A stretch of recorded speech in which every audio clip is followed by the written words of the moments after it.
A new attack on a Russian airfield. 5 aircraft hit in Crimea. Russia is trying to break through Ukraine's border at a new section in the Kharkiv region. Putin is amassing troops in Belarus under the guise of exercises, once again preparing a new assault on Kyiv. The occupiers have started sending women into assaults. Have they really run out of men? China blocks supplies. Important minerals to Europe to slow down weapons production. Hello, my name is Anastasia Dmitry. Right now about the main thing, but first like this video and subscribe to our channel so that we don't get lost in the vastness of YouTube anymore. New special operation by the Security Service of Ukraine. Last night, SBU Special Operations Center drones visited the Saki military airfield in temporarily occupied Crimea. It is Russia's key airbase for operations in the Black Sea. As a result of the strike, a Su-30SM aircraft was completely destroyed and another one was damaged. 3 Su-24 aircraft were also hit. By the way, just one. A Su-30SM aircraft can cost on average from 35 to 50 million. As a result of the SBU Special Operations Center's mission, an aviation munitions stockpile at the airfield was also hit. While describing the operation, the Security Service of Ukraine also noted that the occupiers should remember they will never feel safe on our land. Give a like to support our special services. Let's agree, they're awesome. Overall, things are hottest right now in the Donetsk region.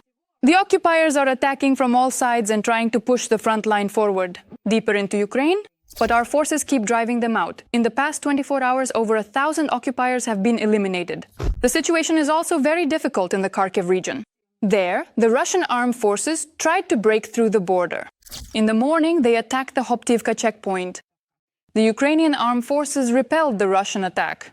The Kremlin loves to broadcast victories on Russian TV, but the GUR special forces proved that those victories are just for show. Russian soldiers took photos in the village of Zeleny High to report a captured position. However, immediately after that, they came under fire from the Bratstvo special unit of Ukraine's GUR. The territory is under the control of the main intelligence directorate.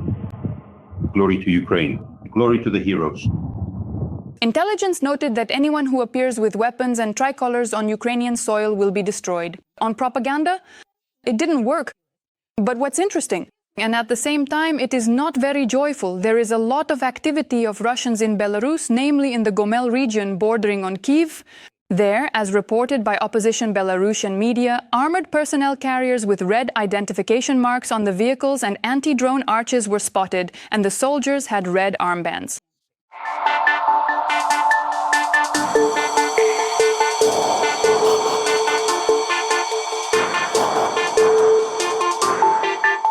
Belarusian journalists suggest that this directly indicates that Russian military personnel with new, unknown objectives may be present or operating in Belarus. Let me remind you, in that same Gomel region, Lukashenko ordered the creation of a new special unit, which, according to Russian media reports, is on combat readiness. But, as Budanov assures us, an attack from Belarus is unlikely for now. Please tell us, under what circumstances could Lukashenko give the Russians a corridor? That's an important question. Right now, he is categorically against it and will not agree to it. At this moment, after all, we all remember the year 2022 when what everyone saw happened. And we simply have to be strong and ready for anything. And then there will be no surprises for us. Everything depends on us. Well, what is certain is that Russia continues to strike at the civilian population, both in the frontline areas and deep in the rear. As Zelensky said, civilians are being hunted all along the front line. They are killing both adults and children. Russia continues to shell civilians along the front line. Pokrovsk, Kherson, Nikopol. Dozens of locations are shelled by Russian drones every day. Russian troops are turning frontline areas into training grounds and people into targets for practice. They also plan to hunt in the central and western regions of our country. And as reported by the Institute for the Study of War, the Russians are also preparing the Donetsk airport to launch Shaheds against Ukraine. Experts have shown satellite images that reveal infrastructure is being set up at the airport for drone operations. The occupiers are building enclosed storage areas for drones near the destroyed terminal. They are also preparing manual control stations, locations for unloading warheads, decoy positions, air observation posts, and the runway. This will reduce the time Ukrainian air defense has to intercept, which in turn will make it harder to shoot down targets. Moreover, the threat is now increasing for NATO countries as well. Meanwhile, there is an undeclared mobilization of Russians underway, and interestingly, of Russian women too. As sources on the temporarily occupied territory have told me, Putin wants to mobilize all Ukrainian men by September 1st. That's why there is an active sweep and checks being carried out across all temporarily occupied territories. We know how the Kremlin sends Russians into assaults without any preparation, and it's precisely the lack of training that is killing them. They are running out of men, so the Kremlin has started sending women into assaults.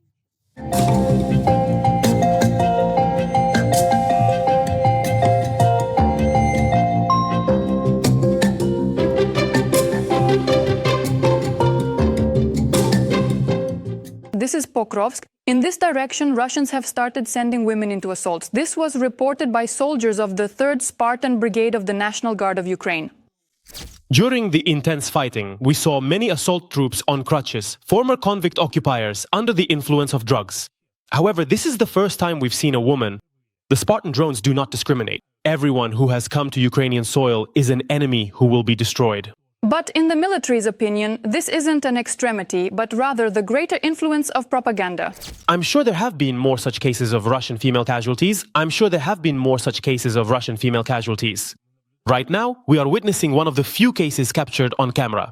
And what do you think? Is it a lack of manpower? Or is it still the Kremlin's propaganda that affects women this way? Write your thoughts in the comments. The Russian and Chinese navies are conducting artillery and anti-submarine exercises in the Sea of Japan. The Interfax news agency, citing the Pacific Fleet, reported that Russian and Chinese ships are on the move. The joint detachment includes a large Russian anti-submarine ship and 2 Chinese destroyers. It is reported that diesel-electric submarines from both countries, as well as a Chinese rescue vessel, also participated in the exercises. The maneuvers are part of the Sea Cooperation 2025 exercises, which will conclude on Tuesday. It is also known that as part of these exercises, Russian and Chinese sailors will conduct artillery firing, practice anti-submarine and air defense tasks, as well as carry out joint search and rescue operations at sea. The exercises themselves began 2 days after US President Donald Trump announced that he had ordered 2 nuclear submarines to be deployed to the relevant regions. In response to the recent statement made by former Russian President Dmitry Krivoy, it is critically important to note, however, that these military exercises were meticulously planned and thoroughly organized over an extended period, long before any public announcement or even the contemplation of former President Donald Trump's specific decision. Every voice matters. Join our community, support independent journalism and help us bring you the truth from Ukraine. Become a member of Ukraine Today. Join us now. The West is disappointed with the sanctions due to their inability to damage the Russian economy. Journalists from the Washington Post write that despite the sanctions, Moscow has managed to establish new trade connections and find markets for oil and other energy resources. The main buyers of Russian products have become India and China. At the same time, according to the publication's calculations, the Russian economy grew by more than 4% in 2024. Along with this, it is worth recalling that on August 1st, US President Donald Trump stated that he intends to impose sanctions against Russia, although he admitted that this might not have a significant impact on resolving the crisis in Ukraine. Trump had also previously stated that he was giving a 50-day deadline to reach an agreement between Russia and Ukraine, after which he intended to impose 100% trade tariffs on Moscow and its trading partners. On July 29th, he said that he was disappointed with Russia and the progress in resolving the issue, and therefore was reducing the deadline to 10 days. As subsequently stated by John Kelly, the deputy acting US representative to the UN, Trump believes that Russia and Ukraine should reach a peace agreement by August 8th. And what do you think? How realistic are Trump's threats regarding new sanctions? And will the consequences of these sanctions be significant in Russia? By 2030, Poland will become the 3rd largest NATO country in terms of the number of tanks. According to Euronews, Warsaw has signed a deal worth more than 6 billion euros to purchase 180 South Korean K2 tanks.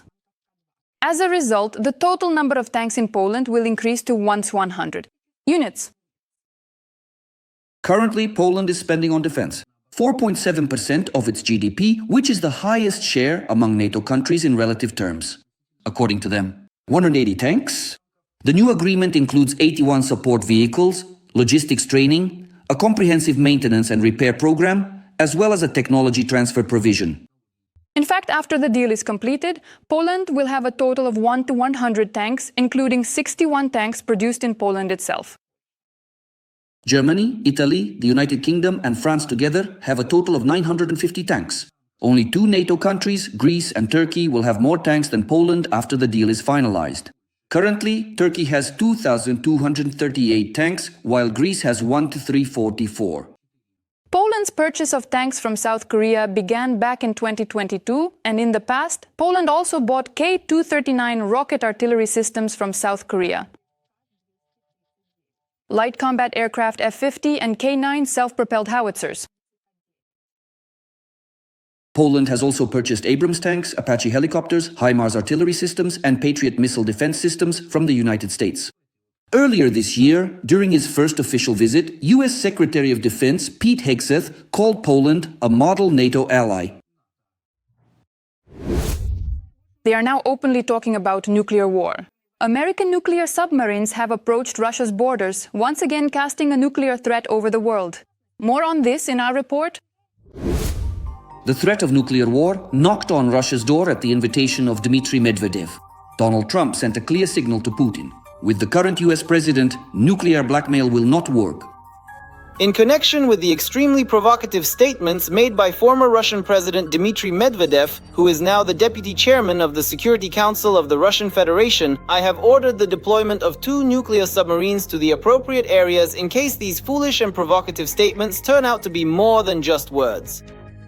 As confirmation of the seriousness of these intentions, in an interview with American media, the head of the White House first stated that Washington is prepared for nuclear war with Moscow. The former president of the Russian Federation started talking about nuclear weapons, and when it comes to nuclear weapons, we must be ready. And we are fully prepared. He then confirmed that US nuclear submarines have been deployed to the shores of Russia. Former President of Russia Dmitry Medvedev said some very bad things talking about nuclear weapons. He has said things like that before, so we must always be ready. And that's why I sent nuclear submarines to the region. I just want to make sure that his words are just words and nothing more. Have they moved closer to Russia? Yes, they have moved closer to Russia. And here, the former placeholder Putin in the Russian presidential seat miscalculated. Unlike most politicians, for Donald Trump, social media is the main battleground for both politics and business. Iran and Israel need to make a deal, and they will, just as I made India and Pakistan make one, using trade with the US to bring reason, unity, and sanity to the negotiations. What most people see as the drunken ramblings of a drunkard, for the US president, Medvedev's words are a reason to increase pressure and escalate the situation.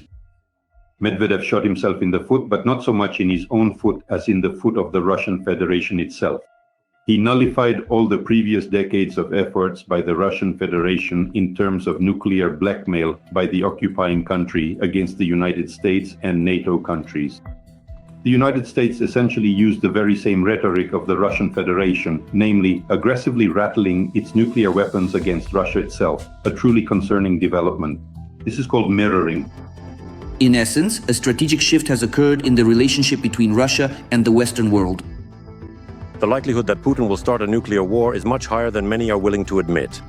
It's a good thing that Donald Trump saw through the Russian regime. What's worse is that nuclear policy is dictated by social media messages. The Russian Federation's use of non-nuclear weapons has been, for all these many decades, a significant form of demonstrative rhetoric primarily for informational purposes and strategic communication. Previously, in our last discussion, we talked about an explored. The Russian Federation possesses a significant strategic advantage, often referred to as their trump card, which plays a crucial role in their geopolitical standing and international relations. Dictator. Nuclear blackmail worked on both the Europeans and the American administrations of the Obama and Biden eras. But Glesser, he still needs to know that retribution is inevitable, that he will be destroyed. And we are the victims of aggression. And we, like martyrs, will go to heaven and they will simply die. Now, however, Trump's actions and statements have shown that any further attempts by Russia to play games with the atomic bomb will primarily bring nuclear clouds over Moscow and the Kremlin. China is imposing restrictions on the supply of critical minerals to slow down the production of Western weapons. Journalists from the Wall Street Journal report that Beijing has tightened export controls on rare earth elements and other materials necessary for the production of weapons, from ammunition to F-35 fighter jets. China, which supplies about 90% of the world's rare earths, requires buyers to disclose the end use of shipments and often refuses to supply them for military purposes, the publication writes. Because of these export restrictions, Western defense companies are facing delays, prices increasing by dozens of times, and the need to search for alternative sources. Journalists note that drone and precision system manufacturers are particularly vulnerable, as highlighted in the article. China restricted exports in April amid a trade war with the US, during which mutual tariffs exceeded 100%. In May, the two sides agreed to lift most of the restrictions for 90 days. This period expires on August 12th. The US has already partially eased export controls in anticipation of a possible agreement. Meanwhile, the Pentagon is already investing hundreds of millions of dollars in creating a supply chain independent of China, but ramping up production will take years. Like this video to support what we do, and be sure to subscribe to our channel. Ukraine Today, so you don't miss our upcoming episodes. See you soon.